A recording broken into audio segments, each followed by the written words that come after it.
Nobres cooperativistas, meu nome é Fabiano Coelho, trabalho no Departamento de Supervisão de Cooperativas e Instituições Não Bancárias do Banco Central do Brasil.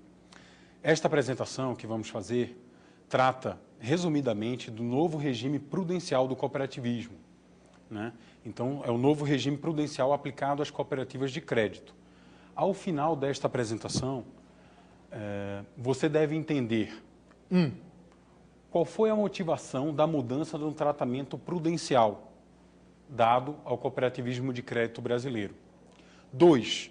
As principais modificações envolvidas neste processo. 3. Quais as vantagens dos diferentes regimes prudenciais? Vamos ver mais à frente que passa a haver 2 regimes prudenciais para o cooperativismo brasileiro. 4. Como exercer a opção?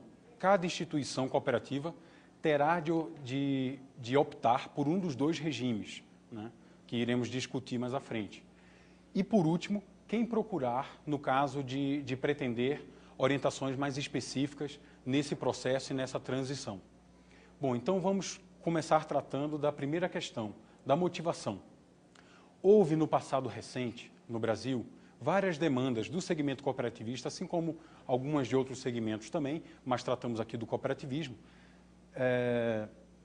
que alegavam que as regras prudenciais, né, exigiam, via de regra, uma série de controles, procedimentos, cálculos e prestação de informações cuja complexidade estava desproporcional à realidade operacional do segmento cooperativo, né? Então, e desproporcional por quê? Por conta da natureza das instituições cooperativas, por conta de seu perfil operacional simplificado, né, e por conta das efetivas exposições ao risco. Então, dadas essas solicitações, o Banco Central estudou detidamente o assunto e gerou esse novo regime prudencial, né? Então, já temos 2 pontos aqui que podem ser frisados.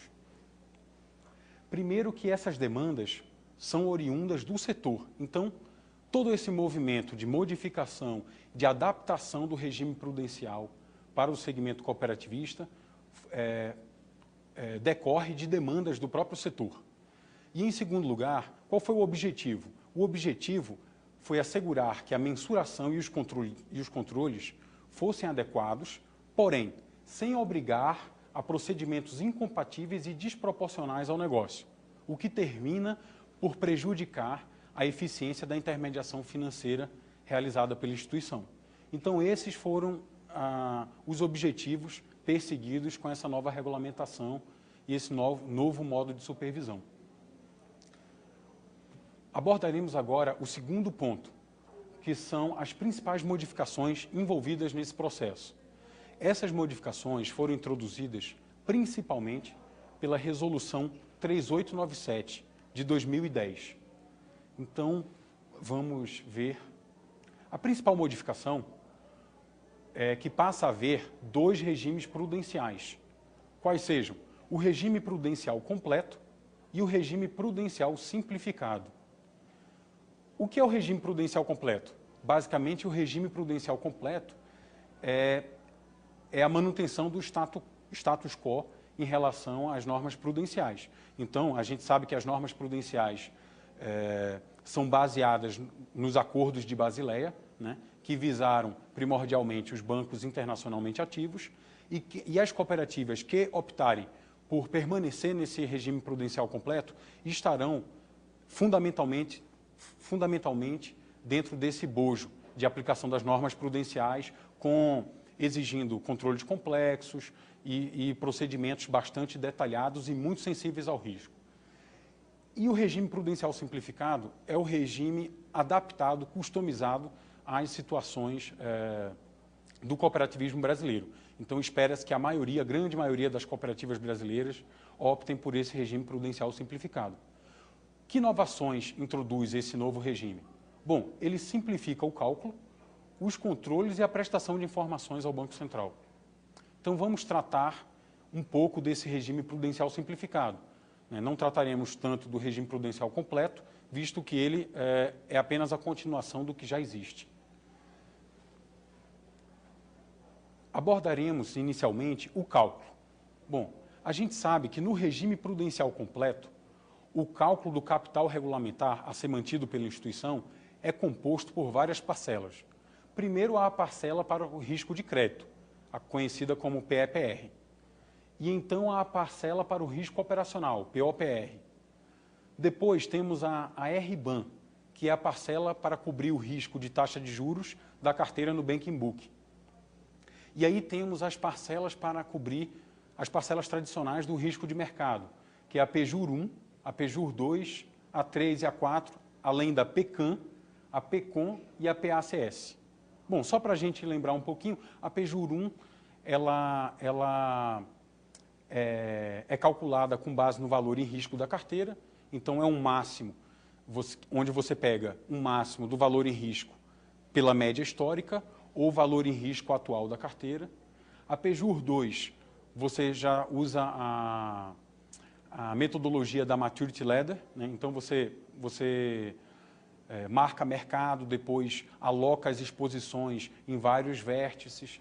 Então, todas essas parcelas do risco de mercado envolvem cálculos complexos que são exigidos, não obstante, de todas as cooperativas de crédito. Agora, com o regime prudencial simplificado, houve uma mudança. O que ele introduziu em termos de cálculo? Bom, ele eliminou todas as parcelas, com exceção da parcela baseada no risco de crédito, que é o PEPR, ou PEPRS, como a norma chamou, no caso do regime prudencial simplificado, porque ele não é exatamente a mesma coisa do PEPR e do regime prudencial completo.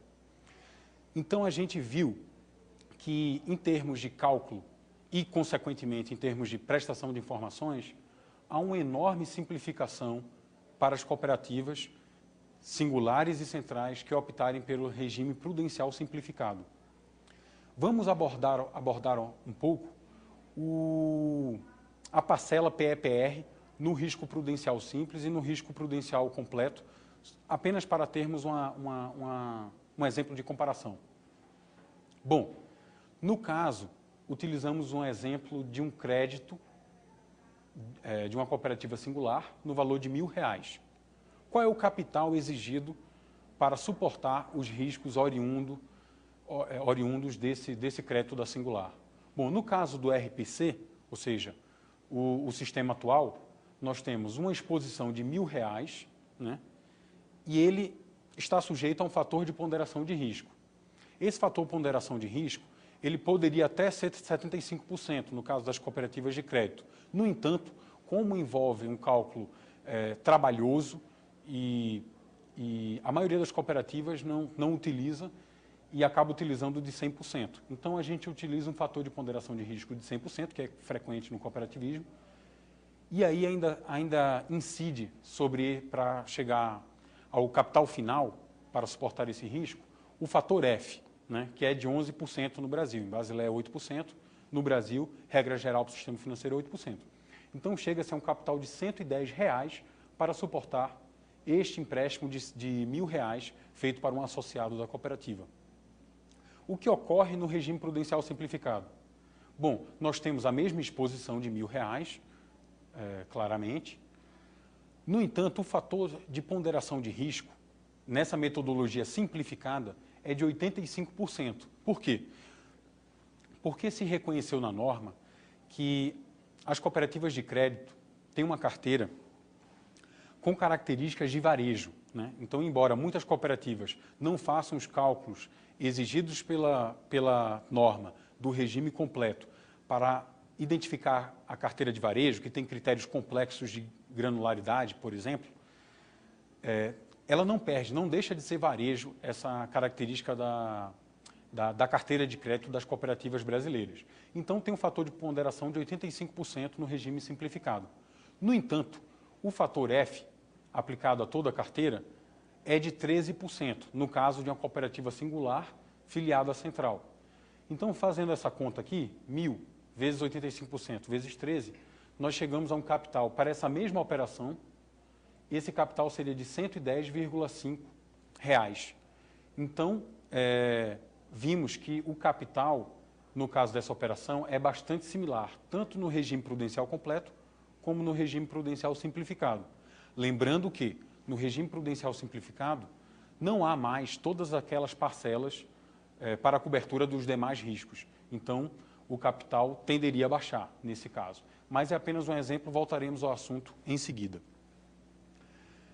Bom, uma outra vantagem é que, além de o capital não mudar muito e, em muitos casos, até reduzir a exigência de capital da cooperativa que opte pelo regime simplificado, as simplificações não ficam por aí, né? A prestação de informações ao Banco Central torna-se bastante facilitada. Então, o cálculo, além de ser mais simples, ele se torna diretamente extraível da contabilidade, apenas aplicando o fator de ponderação de risco, que a norma dá. A norma já estabelece os vários fatores de ponderação de risco para o regime prudencial simplificado, de modo que o cálculo fica simples e quase imediato, uma vez tendo o balanço e as exposições da cooperativa. Eu não vou ler aqui cada fator de ponderação de risco, porque isso está na norma, e também para a gente manter a apresentação dentro de um arcabouço conciso, né? Apenas projetar e vamos passar para as efetivas vantagens de um regime prudencial simplificado frente ao regime prudencial completo.